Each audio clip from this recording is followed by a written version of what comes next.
बच्चों, अब हम रहीम जी के बारे में जानेंगे। रहीमदास जी का जीवन परिचय कि रहीमदास जी कौन थे, उनके माता पिता का क्या नाम था। तो सबसे पहले मैं उनके जन्म के बारे में बताती हूँ। रहीमदास जी का जन्म हुआ था 17 दिसंबर 1556 में और उनका पूरा नाम था अब्दुल रहीम खान खाना। इनके पिता बैरम खान थे जो कि सम्राट अकबर के संरक्षक थे और इनकी माता का नाम था सुल्तान बेगम।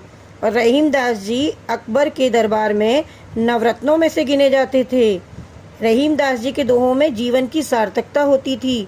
अपने दोहे के माध्यम से ही रहीमदास जी ने जिंदगी की मुश्किलों को आसान बनाया है और उनके नीति परक दोहे आज भी प्रसिद्ध हैं।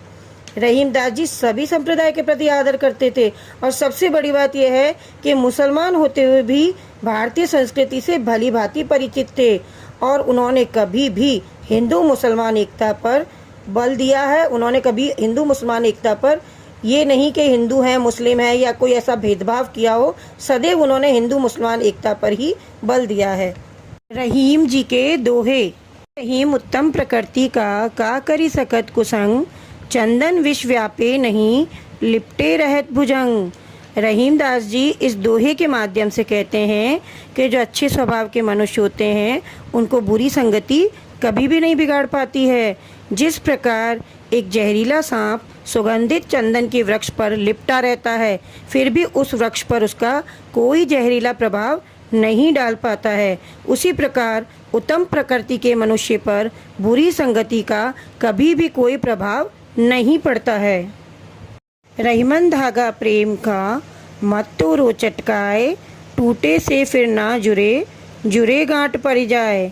रहीमदास जी इस दोहे के माध्यम से हमें बताते हैं कि क्षणिक आवेश में आकर प्रेम रूपी नाजुक धागे को कभी नहीं तोड़ना चाहिए।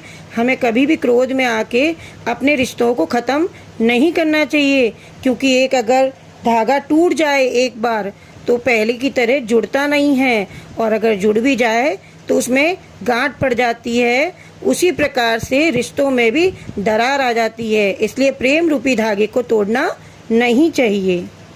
ऐसी वाणी बोलिए मन का आपा खोए, औरन को शीतल करे आपो शीतल होए।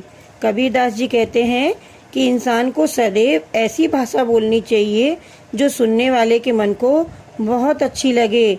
इसका मतलब है हमें सदैव मृदु वचन बोलने चाहिए, ऐसी भाषा जो दूसरे लोगों को तो सुख पहुंचाती है, इसके साथ खुद को भी बड़े आनंद का अनुभव होता है। हमें भी अच्छा लगता है कि हमने दूसरे के साथ अच्छा बोला है या दूसरे के साथ अच्छा व्यवहार किया है। माली आवत देख के कलियन करे पुकारी, फूले फूले चुने लिए काली हमारी बारी। इसका भावार्थ है कि काल के विषय में वाणी की है। जो कलियां खिल चुकी हैं या फूल बुन चुकी है उन्हें तोड़ लिया गया है और जो खिलने वाली हैं उनकी बारी कल आने वाली है। इसका मतलब यह है कि काल सभी को अपना शिकार बनाता है। किसी का समय आज है तो किसी का कल होता है, यही सृष्टि का नियम है।